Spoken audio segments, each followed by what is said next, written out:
Okay, we're going to be starting a new topic, which is called buckling today.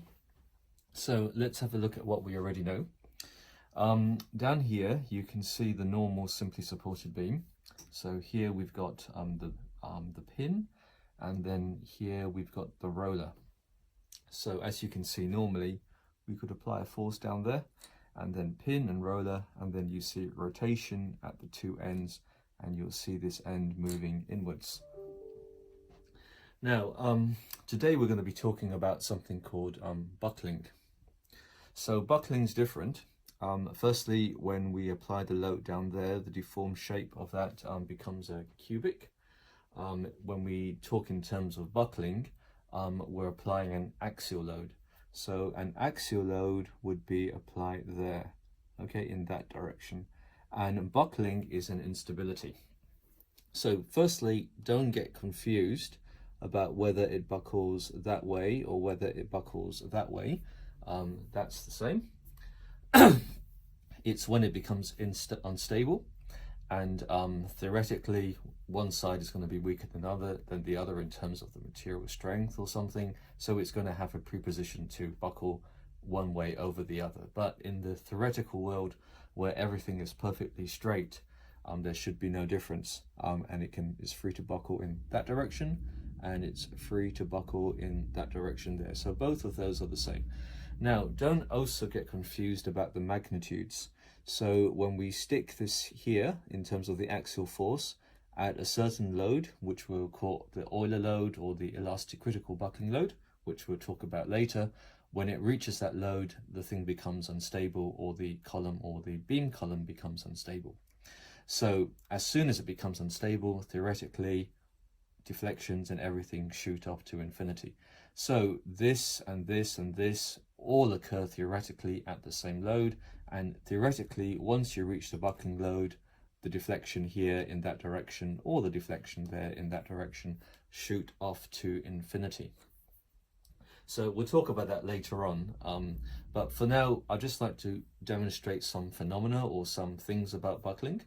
So let's assume that this beam has got stiffness EI, and the length of the beam there, or the beam column, is 1 meter.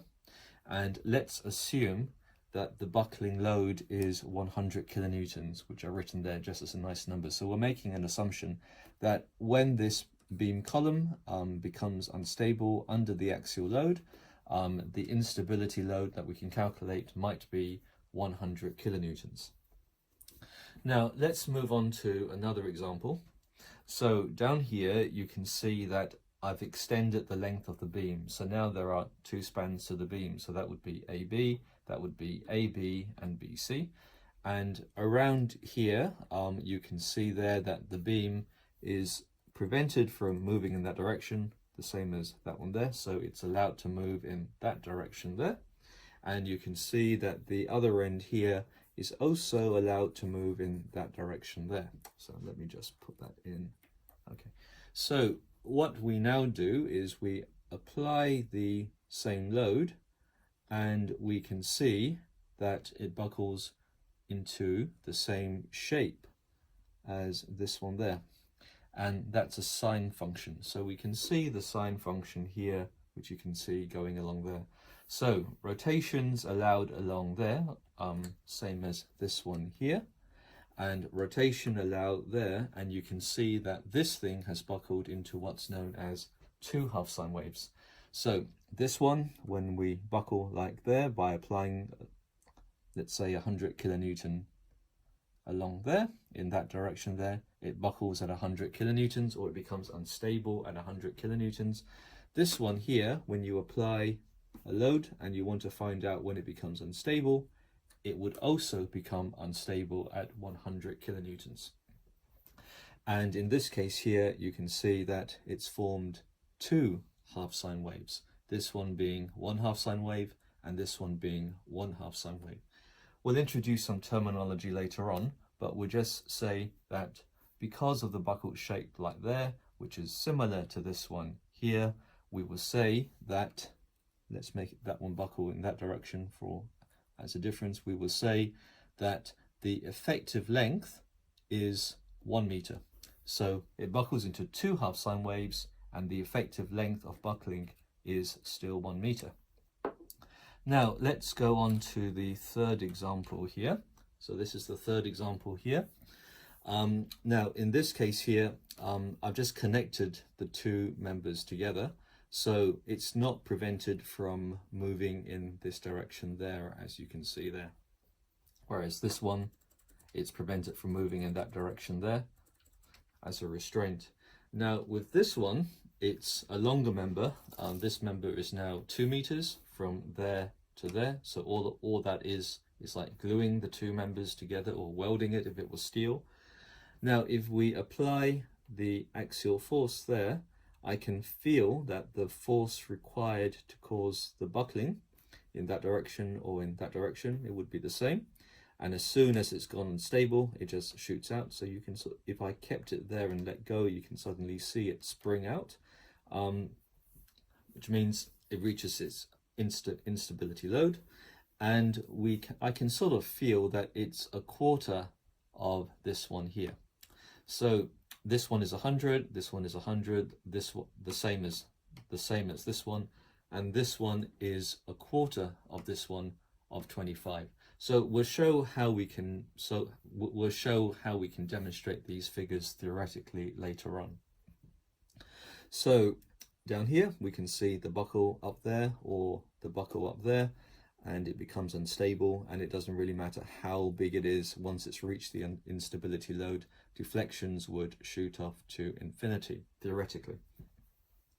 Now let's change the boundary conditions again. So we'll go back to our original case, which is this one here.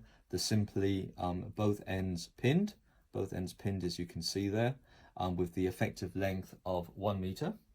Now in this case here, I've now stop this from rotating. So this is a fixed end. Remember, this end here is pinned and allows rotation. This one here is fixed, but this end here, I've still got it on a roller. So let's now apply the load until it goes unstable in one direction or the other. Now note a few things. I can immediately feel that it's much harder to make it buckle in this one here, because obviously you've changed there's now fixity at this end there. And we will later show through the calculations that theoretically the buckling load has now increased by a factor of 2.05 up to 205 kilonewtons. So we'll show that theoretically. Now when we apply that there, so as soon as it's reached 205, deflections shoot off to infinity. So as soon as we've reached 205, theoretically, deflections shoot off to infinity. So it doesn't really matter if it's there, or there. And the same case doesn't matter whether it goes that side at all. 205 is when it would theoretically become unstable. So let's just get an exaggerated deformation. And we can see that the point of contraflecture might be at that point there. And from that point of contraflecture to the end there, that might theoretically turn out to be 0.7. So we would then say, in terms of our terminology, that this case here, the fix with the roller at the end there, the fixed roller condition has an effective length of 0.7 meters.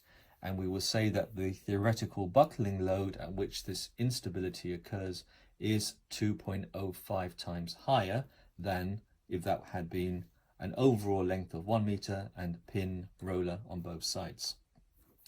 So let's talk about terminology again. We're going to be talking in terms of what's known as the effective length. So the effective length of this one here, the fixed roller, the effective buckle length is going to be 0.7 meters, which you might even be able to estimate just by freezing the video and just trying to measure the length from there to there, and that would probably turn out to be 0.07. We can see here that this one buckles into 2 half sine waves, and the effective length of each of the half sine waves is 1 meter. And because of that, and because the length is still the same as before, let me just fix that, it's still 100 kilonewtons for when it goes unstable. And the last case here, which we can see down there, 2 meters, we apply our force there, a very small force, 1/4 of the 100, and it goes unstable, and we would say the effective length between, which would be between that one and that one, or the total length, is going to be 2 meters. So there's one last case to consider, and the last case that's going to be considered is going to be this one here. So what we've done here in this one here, this end is now fixed. This end is also fixed, so we've got fixed conditions, but you can see we can move it along in this direction. So we're just preventing rotations at the end there, which you should be able to see. So increase the load, buckle that way or buckle that way, doesn't really matter. Let's get an exaggerated one before it might snap. So we might take that one, and we could say that the effective length is 0.5, and it's effectively buckling over that distance there, which is going to be 0.5. So changing the boundary conditions has changed the effective length, which we can see there, and you can almost freeze the video and measure the effective length, and the effective length, even by an eye estimation, would appear to be 0.5 meters. So that covers some of the cases that we'll be talking about in this section of the course, and in terms of effective length, or the length between the points of the contraflecture where it's buckled, and in terms of the buckling load. And when we go to fix, we can feel that it's for the same length of 1 meter, but with a fixed condition, it's now 4 times harder, or the buckling load has increased by a factor of 4. And similarly, when we double the length, as you can see here, to go up to 2 meters from the 1 meter, so now we've got a 2 meter span beam, the effective length has, or the buckling load has reduced by a factor of 4. So here increased by a factor of 4 compared to this, here reduced by a factor of 4. Here the